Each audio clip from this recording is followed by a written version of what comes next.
I'm Nishma PM of 3rd Sem BSc studying in Amrita Vishwa Vidyapeetham, Mysore. Today, I would like to talk about the topic Moksha and Sannyasa Yoga, which is taken from the Bhagavad Gita. Before getting into this topic, I'll be giving a brief introduction to Bhagavad Gita. The Bhagavad Gita, often referred to as the Gita, is a 700 verse Hindu scripture that is the part of the epic Mahabharata, which was written in the 2nd century BC by Vyasa, who wrote his epic poem by putting Krishna's inspired words as a precious jewel. This book will be a holy pilgrimage for mind and spirit for their readers. The Mahabharata, which took place at Kurukshetra between the Pandavas, the righteous family led by the warrior Arjuna, and the opposing side by the Kauravas. Krishna was the charioteer of Arjuna. The Gita, which comprises of 18 chapters, begins when Arjuna is filled with moral dilemma and despair about the violence and death the war will cause in the battle against his own brothers. He wonders if he should approach and seek Krishna's guidance.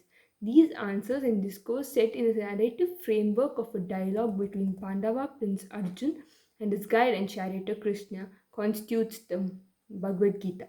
Krishna consoles to Arjuna to fulfill his Kshatriya warrior duty to uphold the Dharma through selfless action.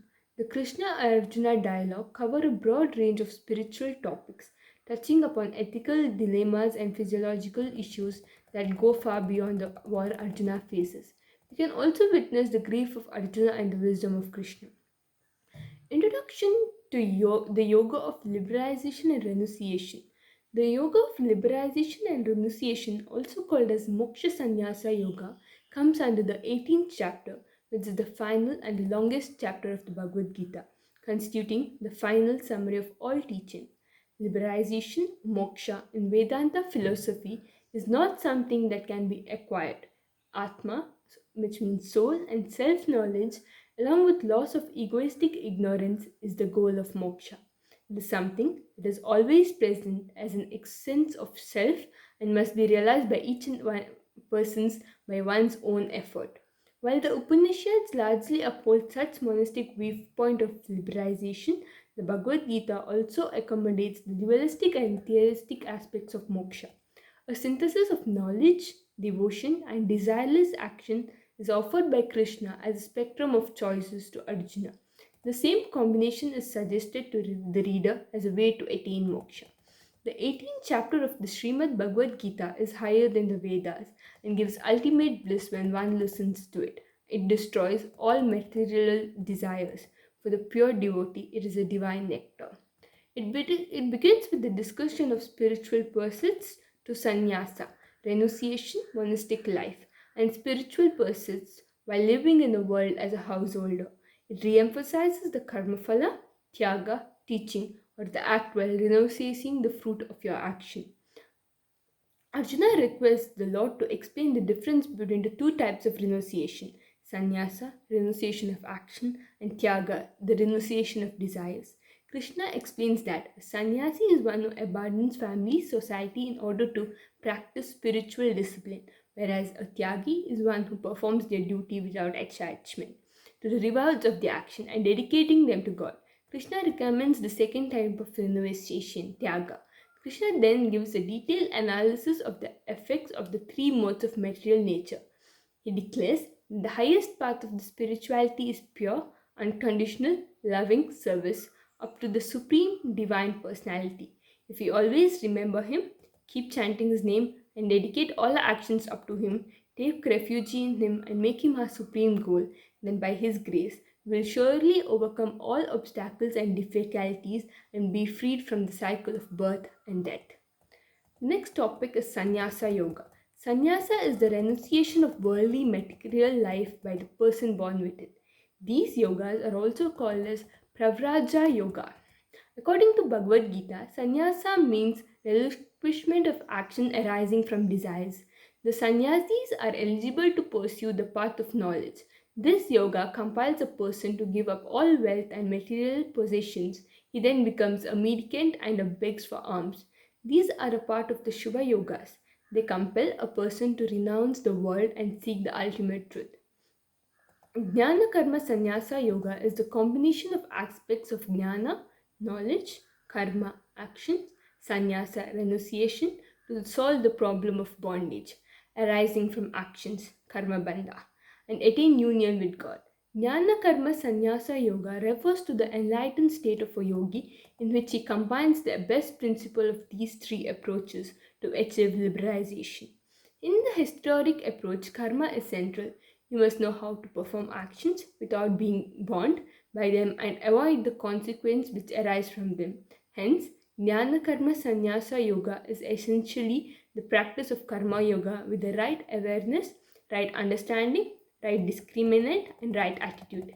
In this yoga, your actions, karma, are neutralized by one side by knowledge and from the other by renunciation, so that they no more bind and you no more produce any consequence for you. Jnana Karma Sannyasa Yoga is the best solution for those who lead worldly lives. It is the ideal solution for householders to perform their worldly duties and still escape from the cycle of birth and death. Certainly, it is superior to the path of knowledge, Jnana Yoga, or the path of action, Karma Yoga, or the path of renunciation, Sannyasa Yoga. When they are practiced in isolation, since it is harmoniously incorporates all three into an integrated yoga that is bound to be triple effective. Lord Krishna states that without desire or expectations, with his mind is firmly under his control, giving all his possession, performing only the body related function, the karma yogi incurs no sins.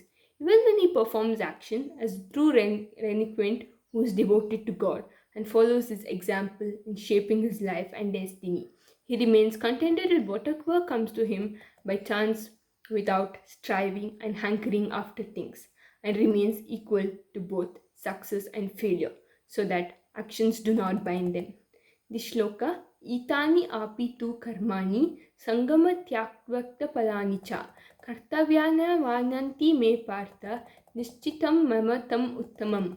This is the fifth shloka from the Bhagavad Gita chapter 18, which means all activities should be performed, abandoning attachment to the action and its fruits as duties. The next topic we'll discuss is Tyaga. Tyaga is a Sanskrit word that means sacrifice, giving up in generosity, forsaking, resigning anything of value. Tyaga or abandonment refers to giving up of all anxieties for the enjoying the fruit of action. Through the practice of this kind of tyaga, infusing discipline in daily, it is the subjective renunciation or selfishness and desire of all actions are worth giving up because they contain a message of evil that acts as sacrifice, charity, penance, and is not worth shunning. When practicing Tyaga, the yogi gives up anything or any attachment that stands between him or her and self realization. The Tyaga may be permanent or for a set of period of time. The shloka यज्ञदानतपः कर्म न त्यज्यं कर्माव एव तत् यज्ञोदनंतपस् chaivaphavaamani manusyasinam. This shloka means the act of sacrifice, charity, austerity should not be given up. These are to be performed. They help in puring and purifying the wise. There are three kinds of tyaga. The first one is the sattvika, second one is the rajasika, and third is the tamasika. These are also called gunas depending on their personalities and temperaments. They are sattvic, which means good, rajasic, which is passionate, and tamasic is dull. Let us discuss how these gunas create difference among individuals in their capacities to sacrifice, in their wisdom, in their action and fortitude and happiness. We as humans have the possibility to constantly change the level of the gunas in our body and mind by altering the presence and influence of external objects, lifestyles, and thoughts. The guna which is predominant will affect how we perceive the world around us. It will affect our behavior, attitude, actions, attachments, and so on. Sattva is the guna of purity and harmony. Sattva manifests itself as pure, knowledgeable, and harmony. It is the quality of goodness, joy, satisfaction, nobility, contentment. It is free of fear, violence, wrath, and malice. Sattvic quality is pure and forgiving. It is the guna that people want to increase in order to reach the state of liberalization. Rajas is the guna of passion and manipulation. It is represented by passion, action, energy, and motion. Rajas is characterized by a feeling of attachment a longing for satisfaction and desire. Tamas itself is impurity, laziness, and darkness. It is the consequence of ignorance and it prevents all from seeing the reality. The shloka na tad asti prithviva divideva suva punaha sattvam prakriti jar muktam yad ebhai sak tribhuguniyam. This shloka means there is nothing either on earth or in heaven or among devas yet that is free from all three gunas and is arising from the prakriti. To summarize what we discuss now, the Bhagavad Gita is a 700 verse Hindu scripture that is the part of an epic Mahabharata which was written by Vyasa. It is a conversation between Krishna and Arjuna where we can witness the grief of Arjuna and the wisdom of Krishna. The 18th chapter of the book consists of 78 verses, mainly deals with the concept of yoga, liberalization and renunciation, which means moksha and sannyasa yoga. Self-knowledge along with loss of egoistic ignorance is the goal of moksha. If something that is always present as the essence of oneself and must be realized by each person by one's own effort. Moksha can be classified into two main parts. Sannyasa, it is the renunciation of action, and Tyaga, which is the renunciation of desires.